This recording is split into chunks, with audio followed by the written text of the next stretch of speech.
దేవుడి బిడ్డలకే చెప్పాలని దేవుడు ఎంతో ఆశపడుతూ ఉంటాడు. హల్లెలూయా.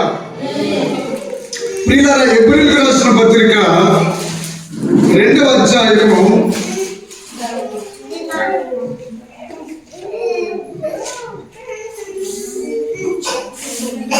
11వ వచనం చదవండి. పరిశుద్ధపరచు వారికిని పరిశుద్ధపరచబడు వారికిని. అమ్మ మళ్ళీ చదువు జాగ్రత్తగా. పరిశుద్ధపరచు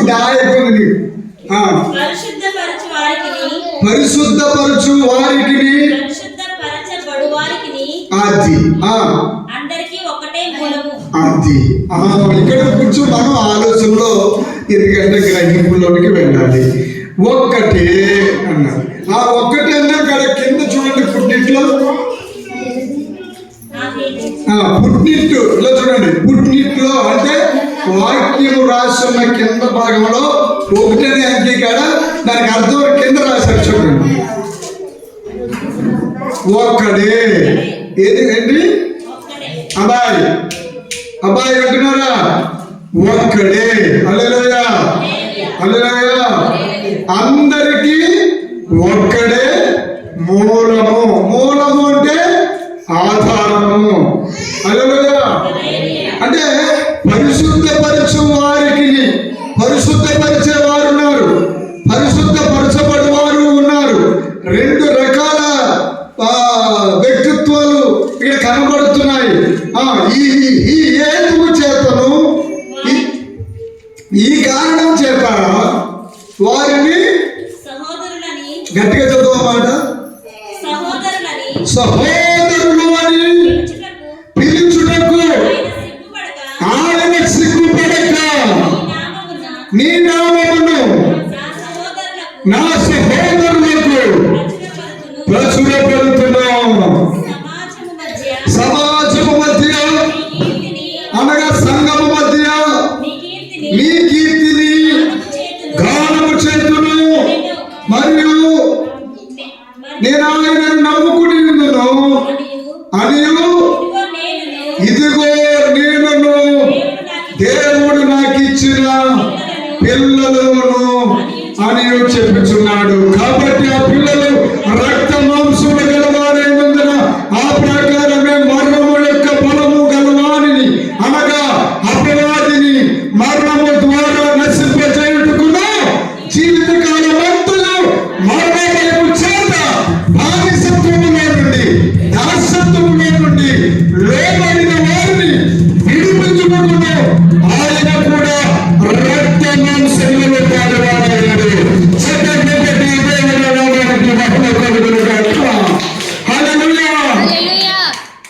ఇప్పుడు అర్థమైందండి. 133వ కీర్తనలో ఉన్న సహోదరులు అంటే ఎవరు? మన అమ్మ కొడుకు పుట్టిన అన్నయ్యలు, తమ్ముళ్ళు, చెల్లెలు, అక్కలు ఇలా ఉన్నారా? కాదు కాదు. ఎవరంటే నజరేయుడైన యేసు రక్తములో. అందుకే యేసు ప్రభువు దగ్గరికి వచ్చి సువార్త చేస్తుంటే కొంతమంది వచ్చి మీ అమ్మగారు, మీ మరియమ్మ గారు, మీ అమ్మగారు యేసేపు గారు నీకోసం ఎదురు చూస్తున్నారంటే అప్పుడు యేసు ప్రభువు అంటారు, ఎవరు మా అమ్మ, ఎవరు మా నాన్న? యెహోవా దేవుని ధర్మశాస్త్రం, దేవుడి వాక్యం విని దాని ప్రకారం జీవించేవారే నా అమ్మ, నా నాన్న. ఇప్పుడు ఏమైపోయారు చెప్పండి? మనందరినీ దేవుడు ఏమన్నాడు? దేవుడి వాక్యం విని దాని ప్రకారం జీవించేవారే నాకు అమ్మ, నాన్న. హల్లెలూయా, హల్లెలూయా. ఇప్పుడు ఇవ్వండి, ఇలా ఇవ్వండి. ఇంకా మర్మం, ఇంకొక మర్మం చెప్పి ముగించేసుకుంటాం. హల్లెలూయా. ఏమిటా నిగూఢమైన మర్మం అంటే సహోదరులు. ఏంటండి? మరి ఇప్పుడు సంఘటనలు మనం ఏమనుకుంటాం చెప్పండి? మరి సహోదరులందరికీ వందనాలు అంటామన్నారు. హల్లెలూయా. అయ్యగారికి, అమ్మగారికి వందనాలు. ముందు మన దేవుడికి వందనాలు, అయ్యగారికి, అమ్మగారికి వందనాలు. సహోదరు కూడి వచ్చిన సహోదరులందరికీ వందనాలు అంటాం. హల్లెలూయా. ఈ కూడి వచ్చిన సహోదరులందరిలోనే ఎవరున్నారంటే సకల చేపలు ఉన్నాయి. హల్లెలూయా. అనేక రకాల చేపలు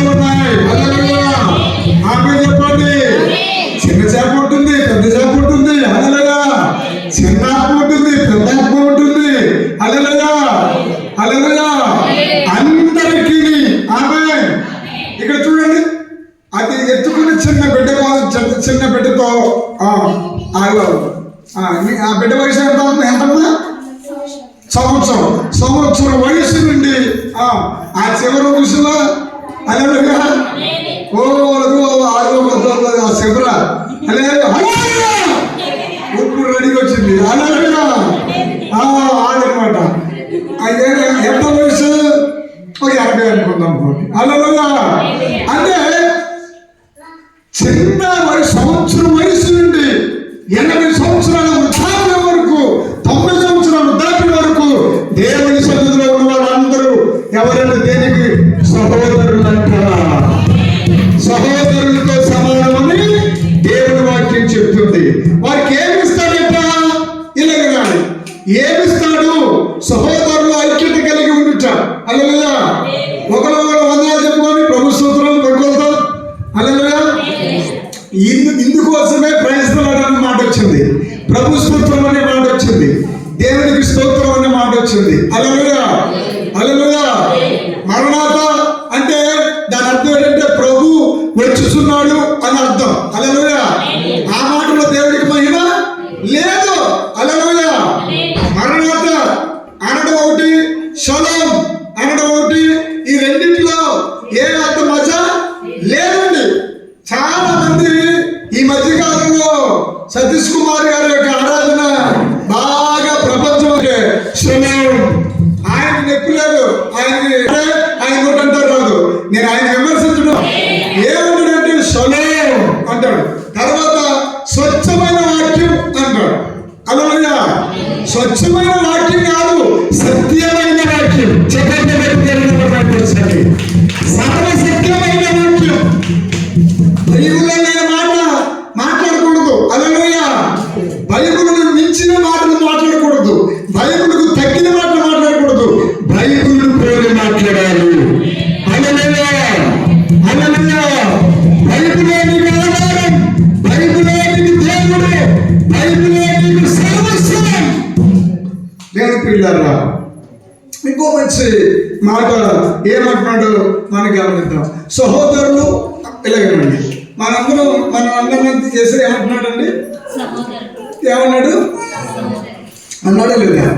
యేసుప్రభు వారు అన్నారు లేదా? సహోదరులు అన్నారు. 33వ కీర్తనలో సహోదరులు ఐక్యత కలిగి ఉండుట అంటే ఐక్యతను సరిగొట్టేవాడు ఉన్నాడా లేదా? ఉన్నాడు. ఐక్యతను సరిగొట్టేవాడు ఉన్నాడు. కాబట్టి దేవుడు ఎవరు మాట్లాడుతున్నాడంటే 10వ వచనం చదవమ్మా. ఎబ్రీ 2:10. అది ఎవరి నిమిత్తము సమస్తమును ఉన్నవో, ఎవరి వలన సమస్తమును కలుగుచూ ఉన్నవో ఆయన అనగా ప్రభువైన యేసుక్రీస్తు అనేక కుమారులను మహిమకు తెచ్చుచుండగా. ఇలా చూడండి, మహిమ అనే మాట కనబడింది ఇక్కడ. హల్లెలూయా. యెషయా గ్రంథం 61వ వచనం చదవమ్మా. హల్లెలూయా. యెషయా గ్రంథం 60వ లేఖనం. నీకు వెలుగు వచ్చింది, లేపు తేజరిల్లు, యెహోవా మహిమ నీ మీద ఉదయించును. ఈ మహిమ ఏంటి? అది నేను అడిగేది. యెషయా గారు చెప్పిన మహిమ ఏంటి? లెప్పు తేజరిల్లు అంటే లెప్పు అంటే అక్కడ కూర్చుని ఉన్నారు. అలలుయా. ఎవడో అడ్రస్ దొరక్క వెతికి ఏం చేస్తాం మనం? ఓ చెట్టు కింద లేదా వారి కింద ఓ ఏడు కింద కూర్చోబడిపోతాం. అవునా కదా? కూర్చోబడిపోయి ఏం చేస్తాం? కొంత ఊరట అలసట తీర్చుకుంటాం. అవునా కదా? మరి ఇక్కడ ఎవరు ఊడిపోయారు? ఎవరిని నమ్మంటున్నాడు? యెషయా గారి ద్వారా దేవుడు. హల్లెలూయా.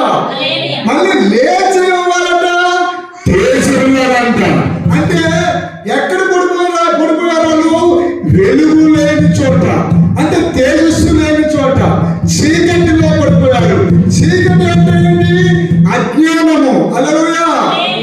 ఏంటండి? అజ్ఞానం.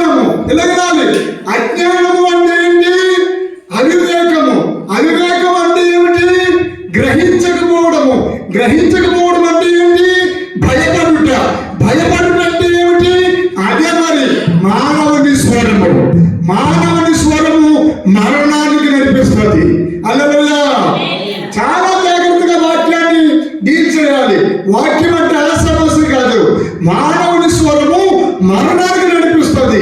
ఎంత బలవంతుడైనా సరే నువ్వేమైనా నీ నోటితో ఇదిగో కొంచెం ఈ మధ్యాహ్నం కొంచెం మరి జాగ్రత్తగా ఉన్నట్టే వాడి పని అయిపోయింది. ఇంకా అలా అలా చిట్టుకుంది, అలా దిగిపోద్ది అంతే. అలలుయా అలలుయా అలలుయా.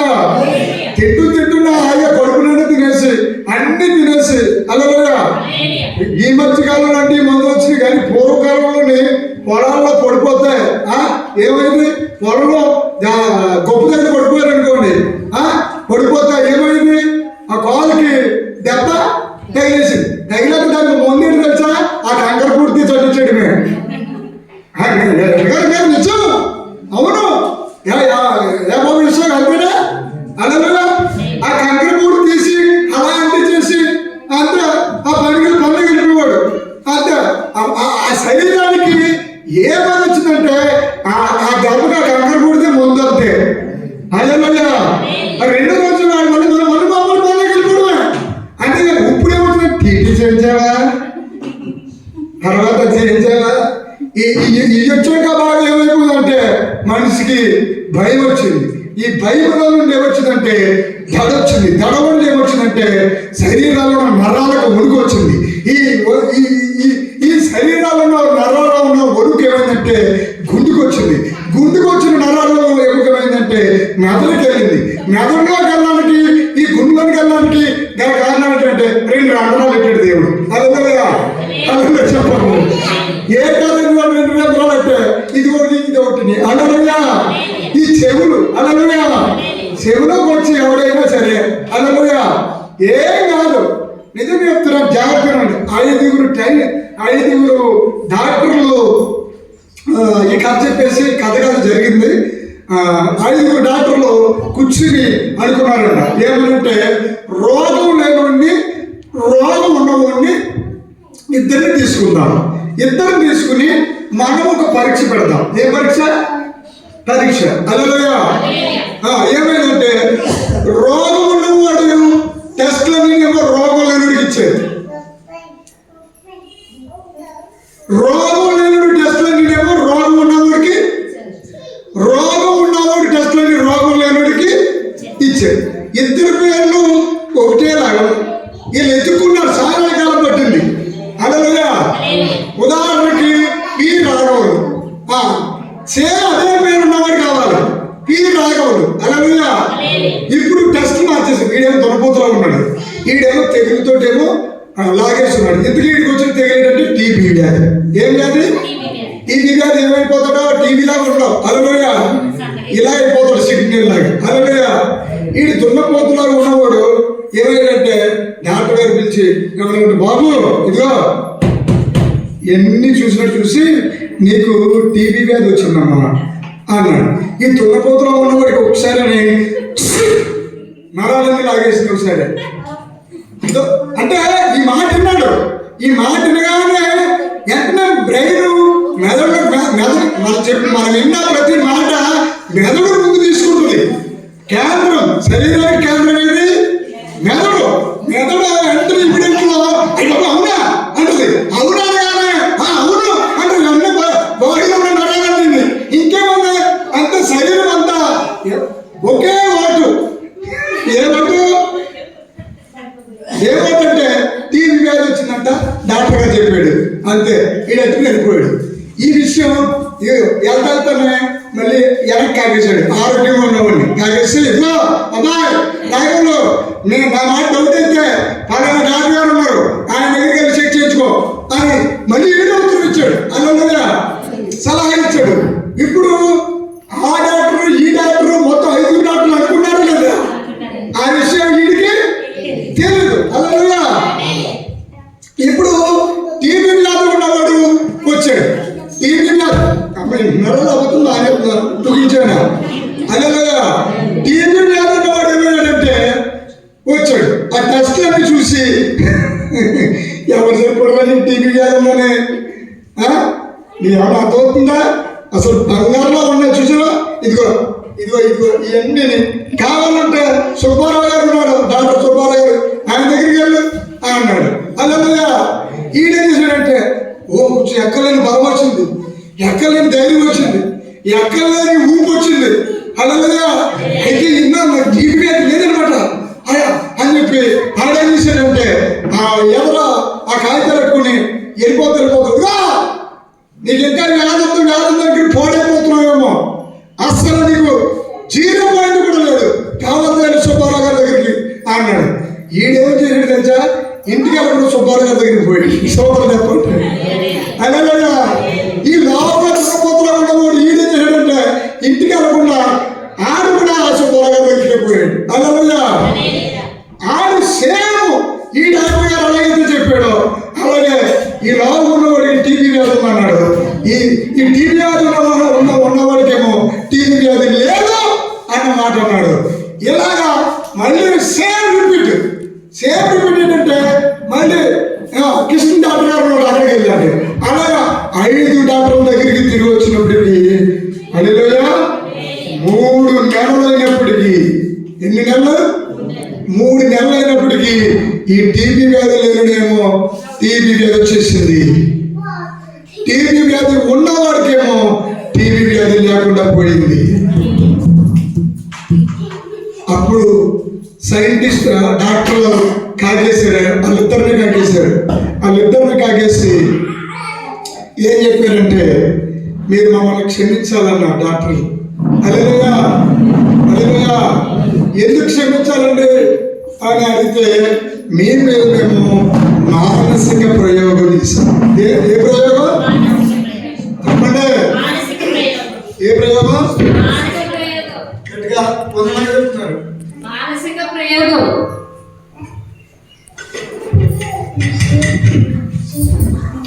మానసిక ప్రయోగం చేస్తూ ఉన్నా అంటే శరీర ప్రయోగం చేయలేదు.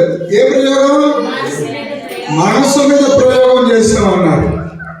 అందుకనే అప్పుడు ఈ టీబీ వ్యాధి ఉన్న వాడితో ఏమన్నారంటే నీకు టీబీ వ్యాధి నిజంగా ఉంది, ఈ రిపోర్ట్లు ఎలాగించామంటే ఈ పంటోడు ఏమైపోడంటే పక్కపక్క రోగులు గొంతులే చెప్పినాడు. ఇంకా అదే గర్భం సంగతి పక్కనట్టు ముందు అయ్యా నాకు టీబీ వ్యాధి లేదనమాట అని ఆనందంతో ఉప్పొంగిపోతున్నాడు. ఈడు టీబీ వ్యాధి ఉన్నవాడు ఆరోగ్యంగా ఉన్నాడు కదా, ఈడు కూడా ఆరోగ్యంగా ఉప్పొంగిపోతున్నాడు. స్తోత్రం చెప్పండి. అంటే అప్పుడు అర్థమైంది ప్రపంచంలో మానవుడు ఎక్కువగా మనుషుల మాటలను బట్టి మృత్యువు వైపు వెళ్ళిపోతున్నాడు. నాకు తెలియని తడ ఇప్పుడు చాలా మంది చూడండి షాక్ న్యూస్. ఏ న్యూస్? షాక్ న్యూస్ చెప్పగానే అంటారు. హల్లెలూయా. ఎందుకంటే శక్తి జారిపోతుంది ఇక్కడ. హల్లెలూయా. చెప్పమంటున్నాడు. ఇప్పుడు మీకు ఈ సంగతి కూడా చెప్తాడు. దావీదు కొడుకు చచ్చిపోయాడు. దావీదు కొడుకు కోసం దావీదు గారు 3 రోజులు ఉపవాసం ఉన్నాడు. దావీదు ఉపవాసం ప్రార్థన చేస్తుంటే కొడుకు తెగులు కోసం ఎంత ఉపవాసం చేస్తున్నాడా, చచ్చిపోయింది చెప్తే మొత్తం పిచ్చడు అయిపోయి చచ్చిపోతాడా, ఈ మొత్తానికి ఇంకా దావీదు చనిపోతాడని అనుకుని దావీదు గారు తెలియకుండా నటింటున్నాడు. ఆ గుసగుసలు దావీదు గమనించి ఏం జరిగిందిరా అని అడిగాడు. అది బాబు దొరగారండి మాట చెప్తే వింటారండి అంటే చెప్పు ఏంటి, మీరు ఎవరి కోసం అయితే ఉపవాసం చేస్తున్నారో అతను చచ్చిపోడండి అన్నాడు.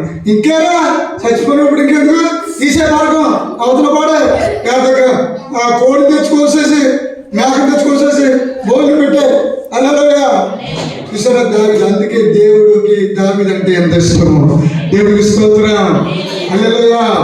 ప్రియులారా, సహోదరులంటే నీ నామమున నా సహోదరులకు ప్రచురపడుతును. హల్లెలూయా. అమ్మా విన్నావా? ఏసై నిన్నేమంటాడు తెలుసా? చెయ్యమ్మా అని పిలుస్తాడు. ఎంత బాగుంది చెప్పు, నిజంగా చెప్పు. ఎంత పండుగ. హల్లెలూయా. ఎంత పండుగ చెప్పండి. దేవాది దేవుడు నీకు వచ్చి నా చెల్లెమ్మ అంటాడు, నా కూతురా అంటాడు, ఇంకేమంటాడు నా బిడ్డ అంటాడు. హల్లెలూయా. మనకి యేసు ఎవరంటే అమ్మయ్య. హల్లెలూయా. మన పెద్ద అన్నయ్య ఎవరు? అందుకే దినకరణ గారు రాశారు పాట, నీవు గలక వేరే గతి గతి ఒక్కరైనా లేరే స్వామి, తన్ను తాను పరిగణించిన అన్న యేసు రక్షకుండా నీవు కాక వేరే గతి ఒక్కరైనా లేరే స్వామి, తన్ను తాను పరిగణించిన అన్న యేసు రక్షకుండా తల్లిదండ్రి బంధుమిత్రులు ఉద్ధరించేది ఎవరు? రఘు ఎమ్మానుయేలు నా ప్రియ యేసునాథ, నీవు కాక వేరే గతి ఒక్కరైనా లేరే స్వామి, తన్ను తాను పరిగణించిన అన్న యేసు రక్షకుండా. ఏమన్నా చేసేది అన్న యేసు రక్షకుండా. మనకి దేవుడు ఒక్కడే పెద్ద దియా. ఇప్పుడు చెప్పండి, మీకు ఎవరు లేరు? పుష్పవతి గారు, మీ మీ మీ కుటుంబ సభ్యులు ఎంతమంది? మీ అమ్మగారికి మీరు ఎంతమంది? 5. హల్లెలూయా. దాంట్లో ఎవరైనా తప్పుకున్నారా? ఎవరు లేరు? బాగుంటే కాదు, మీకు అర్థం లేదు, చెప్తాను. హల్లెలూయా, మీకు అర్థం లేదు, నేను చెప్తాను. ఇప్పుడు నేనున్నాను. హల్లెలూయా. నాకు అక్క ఉంది, అవునా? 2 అక్కలు ఉన్నారు, ఒక తమ్ముడు ఉన్నాడు, ఒక అన్నయ్య ఉన్నాడు, అవునా? ఎవరు లేరు? చెల్లెలు లేదు. హల్లెలూయా. ఇప్పుడు నాకు చెల్లెలు లేని ఎవరంటే నా యేసయ్యే నాకు చెల్లెలు లేని లోటు తింటాడు. హల్లెలూయా. అర్థమైందా నేను చెప్పింది మీకు? హల్లెలూయా. ఇంకో మాట చెప్తున్నాను, నీకు తల్లి ఉంది, తండ్రి ఉంది, కుటుంబం ఉంది, బంధువులు ఉండి, స్నేహితులు ఉండి, వీళ్ళందరూ ఏమైపోతూ ఉంటారంటే నిన్ను చెరిపేయాలని. ఏం చేయాలని? సైతాను ఎవరు వాడుకుంటున్నాడు? సైతాను ఎవరిని వాడుకుంటున్నాడు? సైతాను ఎవరు వాడుకుంటాడంటే యేసుప్రభు వారి శిష్యులు ఉన్న 12 మందిలు ఉన్నారా, శిష్యున్నే సైతాను వాడుకున్నాడు. ఇప్పుడు నిన్నెవరు చెరిపాలని?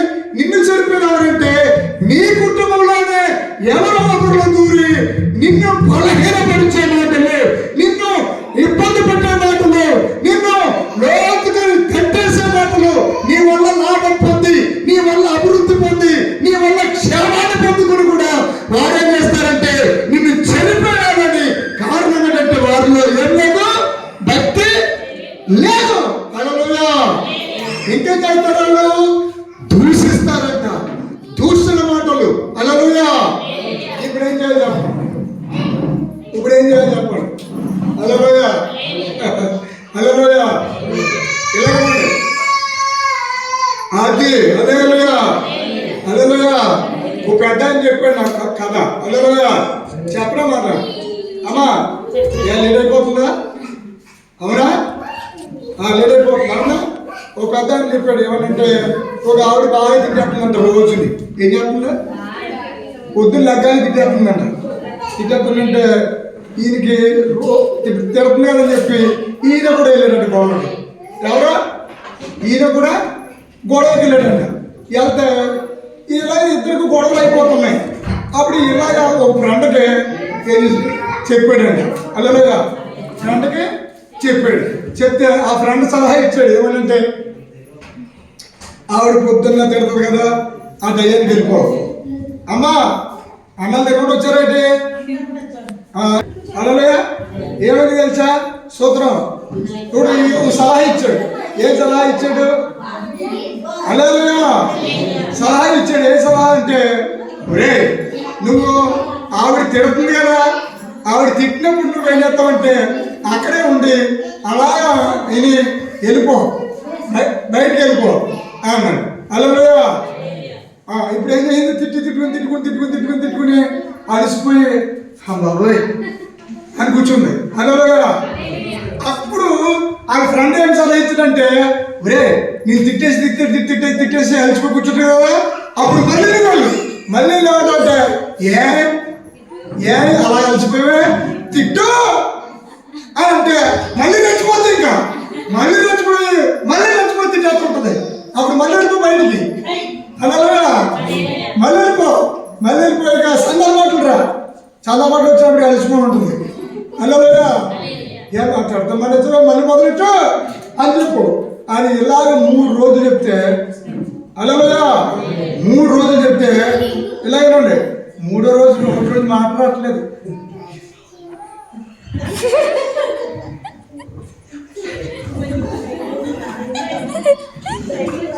సైకిల్ వచ్చినాయి. ఈడెళ్ళి అన్నాడా ఇంకా అన్నాడు. అప్పుడు చివరికి ఏం చేసిందంటే దండం పెట్టేసింది. దేవుడికి స్తోత్రాలు. దుష్టుని కూడా అలాగే నువ్వు జయించాలి. ఆమె నీ మౌనంగా ఉంటే దుష్టుడు ఓడిపోతాడు. హల్లెలూయా. నువ్వు దేవుడికి చోటిస్తే దేవుడే నీ పక్షంగా యుద్ధం చేస్తాడు. హల్లెలూయా. ప్రార్థన. పరిశుద్ధుడు, నమ్మకం కలిగిన ప్రియ పరలోక తండ్రి, పరిశుద్ధాత్మ దేవ, నీకు స్తోత్రాలు. హల్లెలూయా. వందనాలు దేవా. ఈ ప్రార్థనలో ప్రభువా నీ మహా ఘనకార్యాలు జరిగించే దేవుడివి. ఇదిగో ఈ సమయంలో ప్రభువా ఇలా నువ్వు ప్రేరేపించిన ప్రేరేపణ బట్టి అమ్మగారితో ప్రార్థన చేయించమంటున్నావు. పాస్టర్ గారు ప్రార్థన చేస్తారు. అందరూ ఒకసారి లేచి నిలబడతాం. అందరూ లేచి నిలబడి ప్రార్థనలు ఏకీపిద్దాం.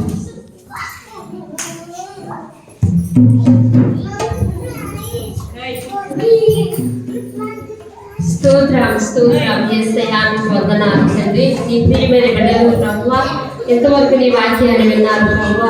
తండ్రి నీకే స్తుతులు స్తోత్రాలు తండ్రి. దేవాది దేవ, రాజాది రాజా, రవికోటి తేజ, నీకు వందనాలు తండ్రి. మా శత్రువులను అణిచివేయవాడు నీవే, మా శత్రువులు ఎదుట మా తల ఎత్తువాడు నీవే. నీ ఇశ్రాయేలీయులు ప్రార్థన చేస్తున్నారు ప్రభువా. నిజమే, అలనాడు ఇశ్రాయేలీయులు ప్రభువా అయా బానిసత్వం నుండి, ఆ దాస్యం నుండి విడిపించబడడానికి ప్రభువా, ఫరో యొక్క ఆధిపత్యం నుండి విడిపించబడడానికి మోషేను అహరోనును ఏర్పాటు చేసుకున్నావు ప్రభువా. ఇదిగో ఈ దినమందు ప్రభువా నా తండ్రి, ఇదిగో ఈ యమజూరు యొక్క గ్రామంలో ప్రభువా అయినా నీ బిడ్డలను రక్షించడానికి, అపవాది యొక్క దాస్యం నుండి విడిపించడానికి నీ సేవకులైన మమ్మల్ని ఏర్పాటు చేసుకునే దాని కొరకు వందనాలు దేవా. నీకు స్తోత్రాలు తండ్రి. ఎంతవరకు నాయన నీ బిడ్డలతో నువ్వు మాట్లాడే నా ప్రభువా. నిజమే, నోటి మాట ద్వారానే బ్రతుకులన్నీ కూడా ఇదిగో నన్ను చెరపవలని భక్తిహీనులు నోరు తెరిచి ఉన్నారు, కపటముగా తమ నోరు తెరిచి ఉన్నారు ప్రభువా అని ప్రార్థిస్తున్నాడు దావీదు భక్తుడు ప్రభువా. నిజమే యేసయ్యా, దావీదు కూడా కత్తిపోటువంటి మాటలు, కఠోరమైన మాటలు, హింసించే మాటలు ప్రభువా అయా అనేకమైన వచ్చినప్పటికీ దేవా నీ వాక్యాన్ని బట్టి ధైర్యం తెచ్చుకుని మౌనమే అంగీకారంగా సాగిపోయినప్పుడు ప్రభువా శత్రువులను శేషము లేకుండా అణిచివేసావు దేవా. నీకు స్తోత్రాలు తండ్రి, వందనాలు ప్రభువా. ఇదిగో ప్రభువా నీ బిడ్డలైన వారు ప్రభువా, ఇదిగో నీ సంఘము ప్రభువా ఏ మాటల చేత దేవా దూషించబడుతున్నారో, ద్వేషించబడుతున్నారో ప్రభువా అయా శత్రు సమూహం అంతటి లయపరచబడును గాక ప్రభువా. అయా శత్రువులపై విజయం దయచేయబడును గాక తండ్రి. అయా నీ బిడ్డల దర్శన భావం ఎత్తబడును గాక ప్రభువా. అయా నీ బిడ్డల పశువుగా విజయం దయచేయబడును గాక తండ్రి. నీ బిడ్డల పశువుగా జయజన ఎగరవేయబడును గాక ప్రభువా. అయా నీ సేవకుల పశువుగా నిత్యం చేయబడుచున్నాను ప్రభువా. అయా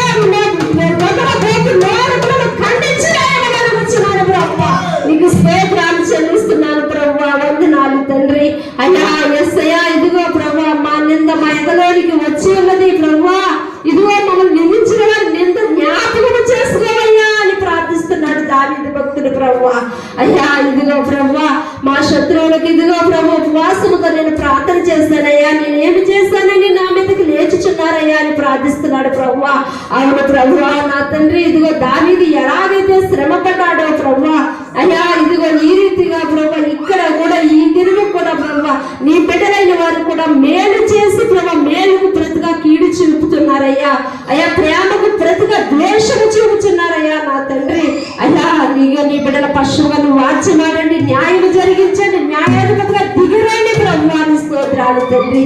నీవే కార్యం చేసి నడిపించమని, వారమంతా నీ కృపా కాపుదల భద్రతించి నడిపించమని మా ప్రభువు వారు రక్షకుడైన యేసుక్రీస్తు పరిశుద్ధ నామములో బ్రతిమలాడి వేడుకొచ్చు ప్రార్థిస్తున్నాం పరమ తండ్రి. ఆమేన్. ఆమేన్. హల్లెలూయా. హల్లెలూయా.